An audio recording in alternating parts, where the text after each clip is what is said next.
Masya Allah Ustaz, ini di pagi yang dingin Masih dingin, alhamdulillah, tapi sudah lumayan cerah Alhamdulillah hari ini. Ustaz. Nah kita sekarang pengen ngomongin salah satu wanita yang ini Masya Allah juga Ustaz. Benar-benar inspiratif, Istimewa ya. istimewa dan ini layak dijadikan contoh teladan Betul. bagi para anak muda zaman sekarang Ustaz. Allah Subhanahu wa taala menjadikan Sayyidah Maryam binti Imran sebagai salah satu di antara dua wanita di dalam Al-Quran yang menjadi perumpamaan bagi orang-orang beriman, dan Rasulullah SAW menjadikannya sebagai salah satu dari 4 wanita paling mulia sepanjang masa. Masya Allah. Ya, selain Khadijah, Fatimah, Asiyah, maka yang sangat agung dalam sejarah adalah Maryam binti Imran. Dan beliau ini istimewa dalam nasab keluarganya, dalam kondisi bagaimana dia dilahirkan, bagaimana dia tumbuh, sampai kemudian Allah mengaruniakan satu karunia tapi sekaligus ujian yang sangat berat bagi dia, yang tidak dikaruniakan kepada satupun wanita lainnya, yang kemudian dia lewati dengan penuh ketabahan dan kepasrahan kepada Allah, sampai nama beliau menjadi salah satu nama surat di dalam Al-Quranul Karim. Syekh Ahmed Didat, seorang kristolog dan ulama ya, beliau ketika di Afrika Selatan, beliau bercerita dalam bukunya The Choice bahwa dia pernah memberikan potongan kisah Maryam dalam surat Maryam di Al-Quran, dijajarkan dengan bagaimana kisah Maria di dalam Bible.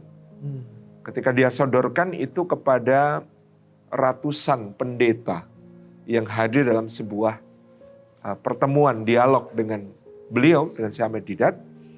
Lalu beliau bertanya kepada semua pendeta itu, versi mana yang lebih kalian sukai dalam menceritakan keagungan dan kesucian Maryam? Masya Allah.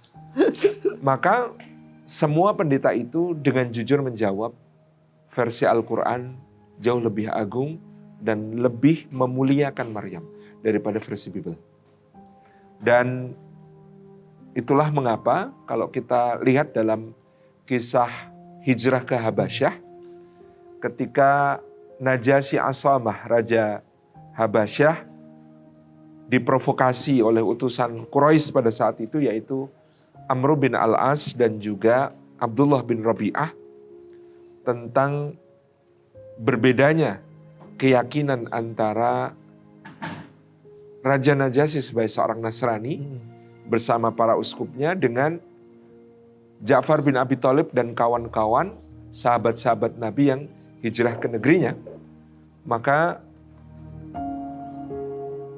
Ja'far ketika itu meminta izin sebelum menjawab pertanyaan Najasyi, seperti apa kedudukan Isa atau Yesus dalam agama Islam, dia minta izin untuk membacakan surah Maryam.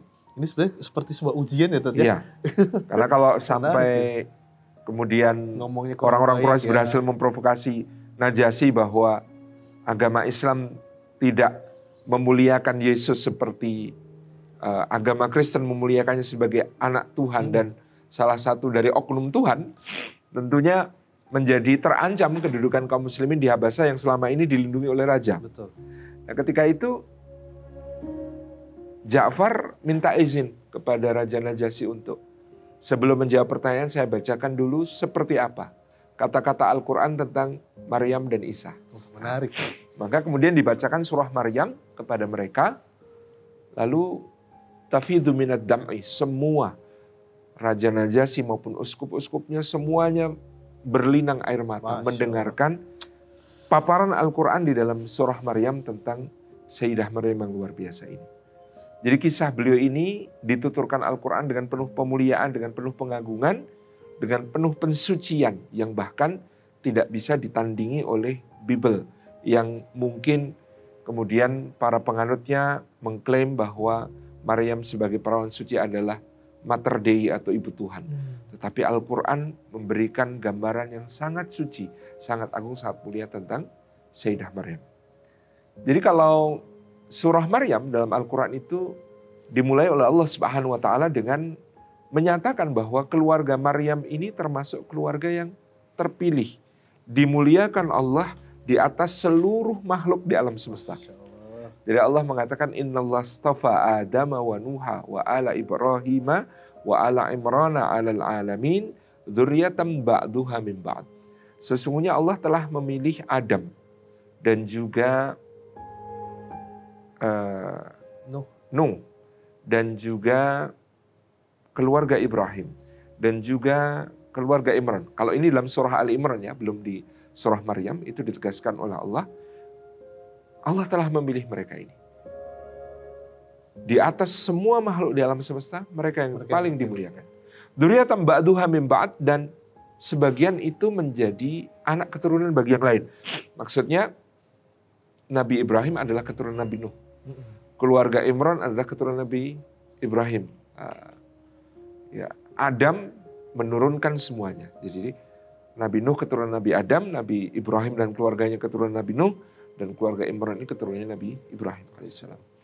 Nah, keluarga Imran ini oleh Allah Subhanahu wa taala diberikan satu ujian pada saat itu oleh Allah, di mana dalam waktu yang panjang dan waktu yang lama, istri Imran yang menurut beberapa riwayat namanya adalah Hannah atau Hannah, itu belum diberikan keturunan oleh Allah Subhanahu wa taala. Maka kalau hubungan suami istri itu tidak paripurna, salah satu contoh tidak paripurna, belum dikaruniai anak keturunan, ataupun belum dikaruniai, bahkan tidak sebagai suami istri yang harmonis, tidak sebagai suami istri yang kemudian memiliki ikatan yang kokoh kuat lahir dan batin, itu Quran menggunakan kata imro'atu. Oh, spesifik ya tuh? Spesifik, misalnya imro'atu Nuh, imro'atu Lut, istrinya Nuh, istrinya Lut, itu pakai kata imro'ah. Karena belum ada keturunan? Bukan, karena hubungannya tidak bagus. Hubungannya tidak bagus. Karena Nuh dan Lut beriman kepada Allah, istrinya tidak. Oh. Asiyah oleh Quran juga disebut imra'atu Fir'aun. Nah, dalam kasus Imran bukan karena hubungannya tidak bagus, bukan karena hubungannya tidak paripurna, tetapi karena ada satu hal yang belum dikaruniakan Allah kepada mereka sebagai pengikat cinta, yaitu anak keturunan. Maka disebut imra'ah. Kalau perpasangannya itu sempurna sebagai suami istri, ikatannya lahir batin, itu menggunakan kata zaujah atau sahibah. Itu perbedaan yang diberikan oleh Quran gitu ya. Dan memang kalimatnya Al-Quran itu ujiannya untuk keluarga ya, Imran ya, bukan cuma sosok Maryam di situ aja. Tapi dari keluarga Imran. Nah, dalam keluarga Imran ini sudah lama, sudah sepuh, tidak dikaruniai keturunan, maka istrinya Imran itu bernadar kepada Allah. Hannah ini bernadar kepada Allah. Ketika kemudian akhirnya setelah berdoa sekian lama Allah karuniakan kehamilan padanya, dia berkata, Rabbi inni nadartu laka ma fi batni muharrara. Ya Allah, sesungguhnya aku menadarkan bayi yang ada dalam kandunganku ini, kalau lahir nanti akan menjadi muharrar. Kata muharrar, kata para ulama, artinya orang yang dibebaskan. Dibebaskan dari apa? Dari semua tanggungan duniawi. Maka tugasnya hanya beribadah dan berkhidmah kepada orang yang beribadah di Masjidil Aqsa pada saat itu, di Baitul Maqdis. Kalau bahasa kita sekarang, takmir dan marbot masjid sepenuhnya, gitu ya. Itu yang kemudian dicita-citakan oleh istri Imran atau Hannah ini kepada Allah tentang bayi yang ada dalam kandungannya. Dan memang orang Palestina ya Tante? Dan memang beliau tinggalnya di Baitul Maqdis, tinggalnya di dekat Masjidil Aqsa. Nah, ketika itu, setelah mengandung sekian lama, ternyata Allah menakdirkan bayi itu pun lahir, dan ketika lahir, lahirnya perempuan. Bayangannya si ibu tadi ketika bernadar, anaknya laki-laki. Karena akan beribadah dan memimpin ibadah di Masjidil Aqsa. Ternyata, Rabbi inni wada'tuha untha, wa laysa dzakaru kal untha. Ternyata ya Allah, aku melahirkannya perempuan. Dan perempuan tidak sama dengan laki-laki. Apalagi dalam kondisi saat itu, dalam soal beribadah kepada Allah di Masjidil Aqsa, tentu perempuan memiliki batasan-batasan berbeda dengan laki-laki. Nah, maka fataqabbalaha biqabulin hasan. Tapi Allah sudah menerima nadar tadi dengan nadar yang baik. Maka Maryam tetap akan dipasrahkan ke Baitul Maqdis. Nah, qadarullah wa masya fa'al, pada saat itu ayahnya kemudian meninggal dunia. Maka harus dipilih seorang kafil, seorang yang menjadi penanggung nafkahnya Maryam. Maka karena anak ini anak yang istimewa, lahir ketika orang tuanya sudah usia senja, seperti sebuah keajaiban dari Allah Subhanahu wa taala, maka berebutan para rabi atau ahbar Yahudi, ahbar pemuka agama Bani Israel pada saat itu, ahli-ahli Taurat, berebutan untuk menjadi kafilnya Maryam, berebutan untuk menjadi pengasuhnya Maryam, penanggung nafkahnya Maryam, Wali gitu. pendidiknya Maryam, ya, walinya Maryam. Karena mereka tidak bisa mencapai kata sepakat siapa yang akan menjadi kafilnya Maryam, maka mereka pun kemudian mengundi dengan cara melemparkan pena-pena mereka ke Sungai Yordan. Pada saat itu mereka berkumpul di tepian Sungai Yordan, kemudian pena-pena mereka kemudian mereka lemparkan ke Sungai Yordan. Cara ngundi unik ya. Siapa yang penanya tidak tenggelam, karena pena pada saat itu ujungnya ada besinya. Oke. Ujungnya ada bagian logamnya, sehingga pena itu dari kayu, meskipun dari kayu akan tenggelam ketika diletakkan di air. Ketika kemudian pena itu dilempar, ternyata hanya ada satu pena yang tetap mengambang, lainnya tenggelam. Pena yang mengambang itu adalah penanya Nabi Zakaria alaihissalam. Masya Allah. Nabi Zakaria ini hubungannya dengan Maryam ada dua pendapat. Yang pertama dikatakan bahwa adiknya Hannah itu dinikahi oleh Zakaria alaihissalam. Sehingga Zakaria ini paman bagi Maryam. Ada pula yang mengatakan Maryam memiliki seorang kakak perempuan yang dinikahi oleh Nabi Zakaria. Sehingga Zakaria ini adalah Pak D. kakak ipar. Kakak ipar. Kakak ipar bagi Maryam. Nah, wallahu alam, yang jelas Nabi Zakaria alaihissalam adalah kerabat dekat bagi Maryam. Maka kemudian Maryam diasuh oleh Nabi Zakaria alaihissalam, wa kafalaha Zakaria. Nabi Zakaria alaihissalam kemudian berijtihad, mengusulkan kepada musyawarah para ulama Bani Israel di Masjidil Aqsa untuk apa? Seperti nadar ibunya dulu, anak ini harus punya tempat untuk beribadah di Masjidil Aqsa. Masya Allah. Ini bagaimana caranya supaya dia aman, Spesial tidak diganggu oleh laki-laki, dia memiliki tempat yang khusus. Maka kemudian dibuatlah sebuah mihrab khusus untuk Maryam. Oh. Mungkin yang pernah mengunjungi Masjidil Aqsa Sebelah kiri bisa melihat di bagian kiri Jami' Qibli masuk, itu ada mihrab tempat salatnya Maryam, tempat beribadahnya Maryam ketika dahulu dia berada di Masjidil Aqsa. Jadi akhirnya musyawarah para ulama Bani Israel menyetujui Maryam dibuatkan sebuah tempat khusus untuk beribadah di dalam Masjidil Aqsa berupa sebuah mihrab yang tertutup. Disitulah setiap hari Maryam beribadah, melaksanakan salat, membaca kitab Taurat, ya, kemudian melaksanakan rukuk, sujud, dan berbagai macam zikir-zikir, beribadah kepada Allah sepanjang waktu. Maka Al-Quranul Karim menjuluki Maryam sebagai wakanat minal qanitin. Dia termasuk orang yang sangat tekun beribadah. Dan para sahabat radhiyallahu anhum ajma'in diikuti oleh para ulama pada generasi berikutnya menyebut Maryam sebagai al-batul. Ya, wanita yang sangat taat beribadah. Nah, dan inilah di antara mukjizat yang Allah karuniakan. Sampai seorang nabi pun takjub kepada Maryam. Nabi Zakaria alaihissalam diceritakan di waktu-waktu tertentu menjenguk Maryam di tempatnya beribadah. Kullama dakhala alaiha Zakaria al-mihraba wajada indaha rizqa. Setiap kali Zakaria memasuki mihrab, tempat di mana Maryam beribadah, untuk mengecek keadaannya. Perlu apa yang bisa dibawakan, diambilkan, ya.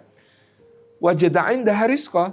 Ternyata Nabi Zakaria mendapati di dekat Maryam ada rizki berlimpah. Beraneka macam buah-buahan, Masya makanan Allah. yang mencukupi semua yang diperlukan oleh Maryam di dalam mihrab tersebut. Qala anna laki hada. Setiap kali Nabi Zakaria pun bertanya, anna laki hada. Dari mana engkau mendapatkan ini? Qalat huwa min indillah. Maka Maryam berkata, ini semua berasal dari Allah Subhanahu wa taala. Jadi ini sering dijadikan hujah ya oleh guru kita Ustadz Haji Muhammad Jazir ASP untuk mengingatkan kita-kita yang memakmurkan masjid. Kalau kita mengurusi rumahnya Allah, memakmurkan masjidnya Allah, menjadi karyawannya Allah, pasti Allah tidak akan pernah melupakan kita. Masya Allah. Kalau kerja sama orang, kita bersihin rumah orang, bersihin halamannya saja, orangnya nggak mungkin mendiamkan kita. Betul. Pasti akan ngasih kita sesuatu, mungkin makanan, minuman, snack gitu ya. Atau bahkan dikasih honorarium, dikasih uang HR. Apalagi rumah Allah. Betul, itu tidak akan pernah dilupakan. Nah, Merinding, Ustaz. contohnya di dalam Al-Quran ini adalah Sayyidah Maryam yang kemudian Allah muliakan ketika dia fokus beribadah. Tidak ada yang ada dalam pikiran hatinya kecuali beribadah kepada Allah di Masjidil Aqsa. Maka semua rizkinya dijamin oleh Allah SWT. Tentu Jadi ini memang hampir tiap hari Maryam di situ ya tadi. di situ beribadah kepada Allah. Masya Allah. Tentu ini bukan hujah untuk orang ya kalau begitu nggak usah bekerja gitu ya. Bukan. Tetapi ini adalah sebuah cermin bagi kita. Kalau kita mengurusi agama Allah, mengurusi masjid Allah, rumah Allah, pasti ada jalan. Betul. Kalau kita mau bergerak, kalau kita mau berikhtiar, pasti ada jalan untuk Allah Subhanahu wa taala melimpahi kita dengan berbagai macam karunia. Nah, Sayyidah Maryam di situ sampai usianya dewasa. Dia beribadah kepada Allah di setiap waktu, di setiap keadaan. Sampai pada satu saat ujian besar yang datang kepadanya ini sudah saatnya. Nah, memang Allah itu kalau menguji seseorang, ujian paling berat akan datang pada sesuatu yang paling dijunjung tinggi oleh hatinya. Jadi perhatikan, ujian terberat kita akan datang pada apa yang paling dijunjung tinggi oleh hati kita. Nabi Ibrahim alaihissalam itu orang yang menjunjung tinggi cinta dan keluarga. Masya Allah. Maka ujian beliau adalah keluarganya. Tentang cinta dan keluarga. Kepada ayah, Betul. gitu kan? Kepada istri, ketika kemudian diutus ke Mesir tentang Sarah, gitu ya. Kepada Putranya. Istri dan anak, Ya. gitu ya. Tentang Hajar dan Ismail yang harus ditinggalkan di lembah Bakah.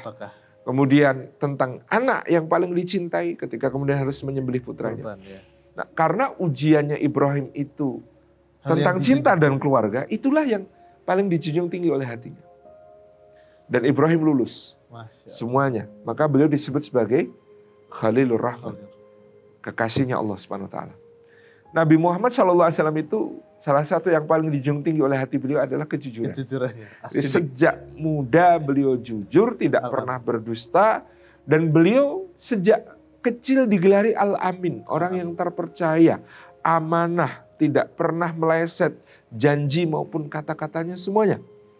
Sehingga hampir selama 40 tahun beliau digelari Al-Amin tanpa celah. Lalu ketika wahyu tiba, wahyu datang kepada beliau, beliau harus menyampaikan kebenaran dari Allah Subhanahu wa taala, maka orang-orang tiba-tiba mengatakan kami tidak percaya kepadamu. Padahal 40 tahun. 40 tahun Al-Amin. Ya Allah. Kami tidak mau mempercaya ucapanmu, kami tidak mau mengikuti apa yang kau serukan. Bayangkan orang yang 40 tahun dipercaya semua kata-katanya diikuti, kemudian tiba-tiba orang tidak mau percaya, itu kan guncang hidup. Betul. Luar biasanya Nabi SAW juga bisa melewati semua itu. Nah, Sayyidah Maryam kita tahu karena seorang perempuan beribadah dalam Masjidil Aqsa, tempat yang paling suci, aktivitasnya aktivitas suci, maka yang beliau jaga junjung tinggi adalah kehormatan dan kesucian. Masya Allah, Masya Allah. Dan Allah mengujinya di situ. Satu hari permulaan dari ujian itu adalah kedatangan Jibril alaihissalam dalam rupa seorang laki-laki dengan paras yang sempurna, yang sangat indah. Kita bisa bayangkan ya, ini yang datang malaikat dengan paras yang sempurna. Seperti apa seorang perempuan, refleks sikapnya ketika berada di hadapan seorang laki-laki yang begitu indah. wanita-wanita Mesir saja mengiris-iris jari mereka melihat Yusuf alaihissalam. Ini yang datang malaikat. Imra'atul Aziz, nah ini Imro'ah lagi ya, karena hubungannya suami istri gak beres. Gitu. Imra'atul Aziz, istrinya Al-Aziz pejabat di Mesir yang kemudian akhirnya menggoda Yusuf gitu ya. Tidak tahan dengan ujian kesempurnaan para seorang lelaki. Tapi kita melihat Al-Quran menggambarkan begitu sempurna akhlak Maryam. Sehingga ketika laki-laki ini muncul di hadapannya, kalimat yang keluar dari lisannya adalah Inni a'udzu birrahmani minka in kunta taqiyya. Masya Allah. Inni sesungguhnya aku memohon perlindungan birrahmani kepada Allah yang Maha Pengasih, minka dari dirimu, in kunta taqiyya, semoga engkau orang yang bertakwa. Doanya mantap banget. Ya, luar biasa. Sungguhnya aku mohon perlindungan kepada Allah yang Maha Pengasih dari dirimu, mudah-mudahan engkau adalah orang yang bertakwa. Ini kalimat yang keluar dari lisan Maryam ketika melihat kehadiran malaikat Jibril alaihissalam dalam rupa seorang laki-laki yang sempurna. Ini cermin ya untuk muslimah-muslimah kita menjaga akhlak, menjaga adab, menjaga kemuliaan. Jangan mudah-mudah melontarkan kata-kata. Termasuk di medsos ya. Termasuk di medsos ketika melihat sosok laki-laki dengan segala pesonanya. Jangan sampai, ya Allah sampai rahimku anget gitu ya. Itu ya kalimat-kalimat yang menunjukkan kurangnya kehormatan. Termasuk sisakan satu untukku yang seperti ini ya Allah. Padahal itu suami orang gitu kan. Itu tidak pada tempatnya mengucapkan kalimat-kalimat semacam itu. Itu bisa mengganggu hati ya. Betul. Ataupun mengganggu hubungan-hubungan yang ada. Nah, ini kalimatnya luar biasa. Inni a'udzu birrahmani minka in kunta taqiyya. Sungguh aku berlindung kepada Allah Ar-Rahman yang Maha Pengasih dari dirimu, mudah-mudahan engkau laki-laki yang bertakwa.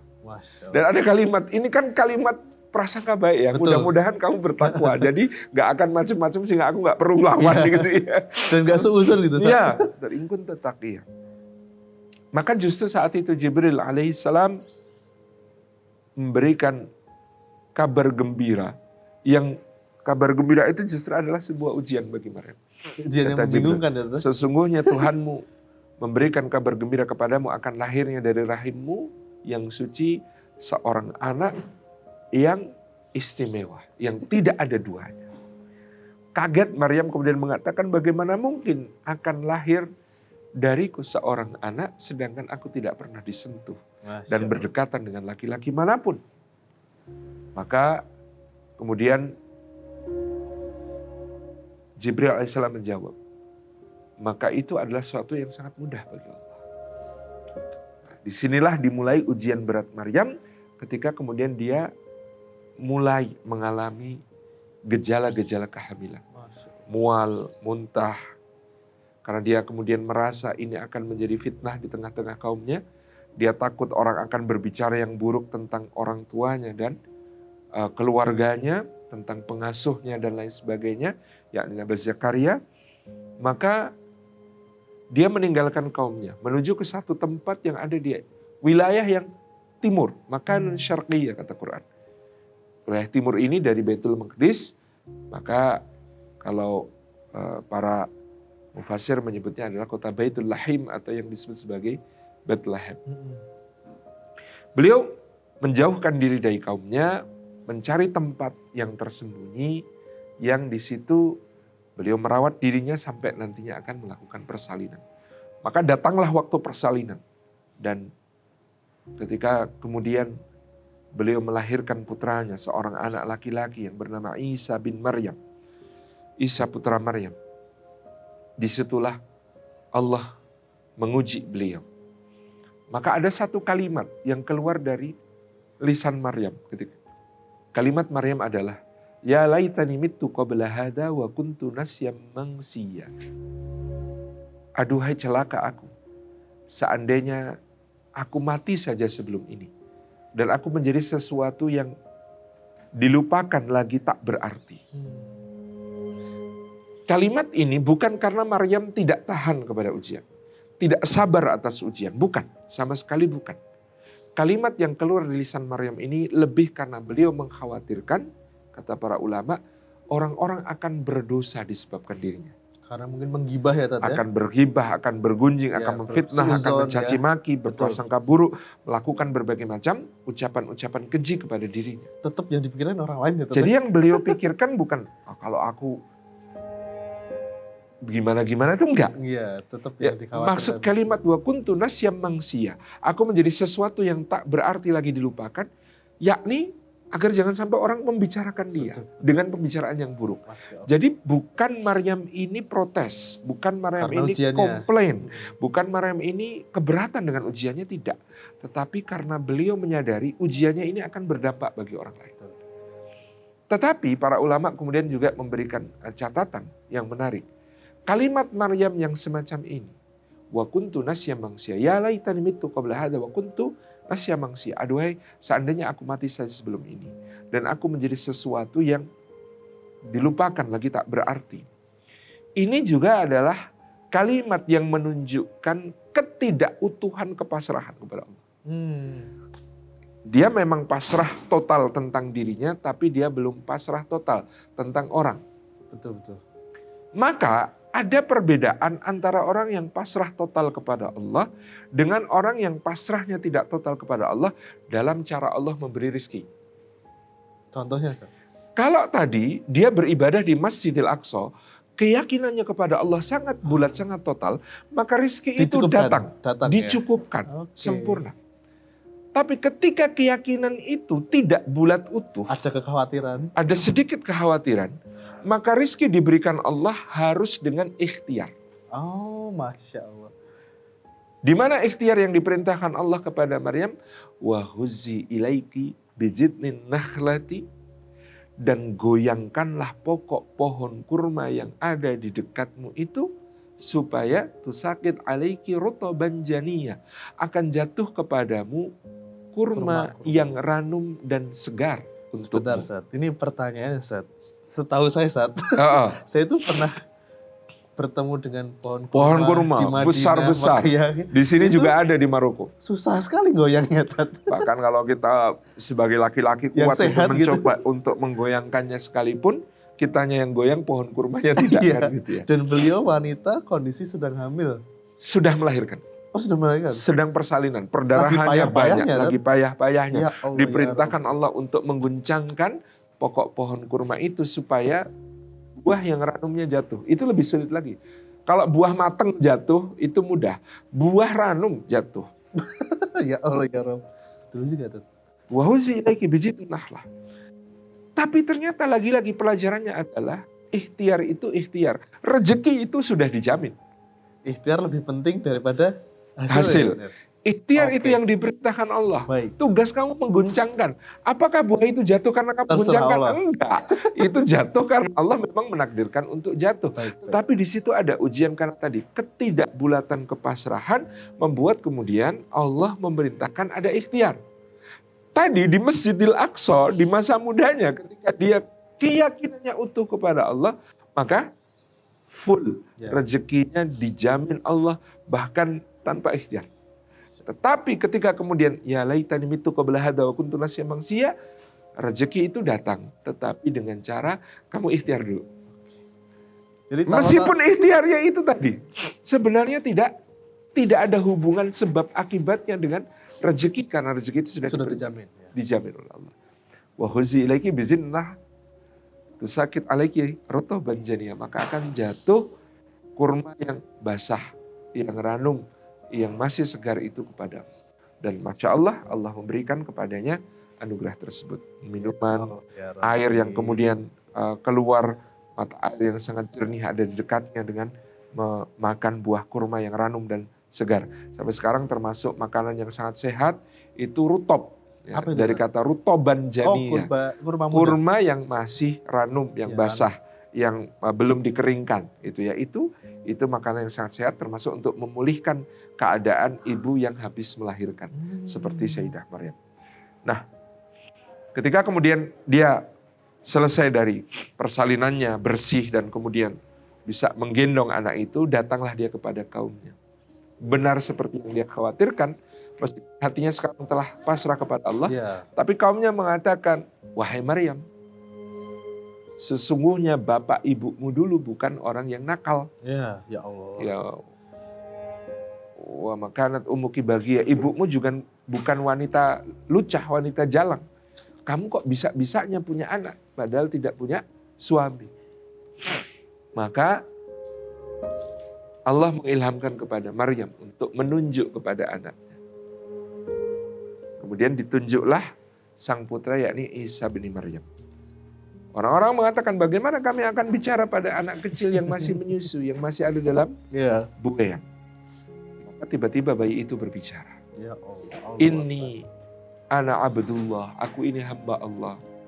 Dilahirkan oleh seorang ibu yang suci tanpa perantaraan seorang laki-laki karena aku adalah karunia dari Allah Subhanahu wa taala. Sehingga akhirnya orang-orang itu pun ya melihat keajaiban yang ada pada anak ini. Sebagian di antara mereka kemudian percaya dan yakin bahwa memang ini adalah bayi istimewa, bayi suci dari seorang perempuan suci atas anugerah Allah. Tetapi sebagian di antara mereka tetap ingkar, tetap kufur, dan kemudian kelak menjadi musuh bagi Sayyidina Isa alaihi salam di dalam berdakwah. Dan pada masa itu memang Bani Israel berada di dalam kemungkaran yang nyata, lebih-lebih karena mereka ketakutan kepada penjajahnya. Penjajahnya saat itu adalah Kekaisaran Romawi. Sehingga ada seorang raja namanya Herodes Antipas yang sangat kejam kepada Bani Israel yang membuat mereka ketakutan. Dan akhirnya kemudian mereka tega membunuh nabi-nabinya demi rasa takut mereka kepada penjajah. Termasuk yang terbunuh adalah kerabat dari Maryam dan Isa alaihi wassalam, yaitu Nabi Zakaria dan Nabi Yahya, yang dua-duanya dibunuh dengan cara zalim oleh Bani Israel. Dan bahkan kepala Nabi Yahya dipersembahkan kepada seorang perempuan pelacur yang menjadi selir kesayangan raja, gitu ya. Sedangkan Nabi Zakaria alaihissalam yang dikejar-kejar sampai akhirnya kemudian menemukan sebuah tempat di antara celah pohon untuk bersembunyi. Kemudian beliau bersembunyi dalam pohon itu, lalu pohon itu digergaji oleh mereka. Sebuah kekejaman yang luar biasa yang dilakukan oleh Bani Israel pada saat itu kepada nabi-nabinya demi ketakutannya kepada penjajah. Itu salah satu sifat tercelanya Bani Israel, pengkhianatan mereka kepada nabi-nabi ketika berhadapan dengan penjajah yang luar biasa. Nah, maka Nabi Isa alaihissalam nantinya juga akan mengalami ujian-ujian yang berat di dalam dakwahnya. Tapi beliau memiliki seorang ibu yang luar biasa, yang mendidiknya dengan penuh kasih sayang, membesarkannya dengan keimanan dan tauhid yang paripurna kepada Allah Subhanahu wa taala, melewati berbagai macam ujian yang dahsyat yang kita bisa ambil pelajaran tadi tentang kebesarannya, tentang ibadahnya kepada Allah Subhanahu wa taala, tentang kesuciannya dan penjagaannya terhadap kehormatan dirinya, sampai tentang tawakalnya kepada Allah Subhanahu wa taala, dan juga bahwa dalam kondisi tertentu kita perlu berikhtiar, kita perlu berjuang, tetapi yakinlah rezeki itu sudah dijamin oleh Allah, pertolongan Allah itu dekat. Begitu. Masya Allah. Satu pertanyaan terakhir, Ustaz. Tentang kemudian Nabi Isa itu menjadi seorang Rasul, seorang Nabi, itu apakah sejak lahir itu, Ustaz? Atau ada usia tertentu? Tentu untuk diberi wahyu, yakni kitab Injil, itu ketika nanti dia dewasa. Tetapi sejak kecil memang beliau memang seorang anak kecil yang sangat istimewa.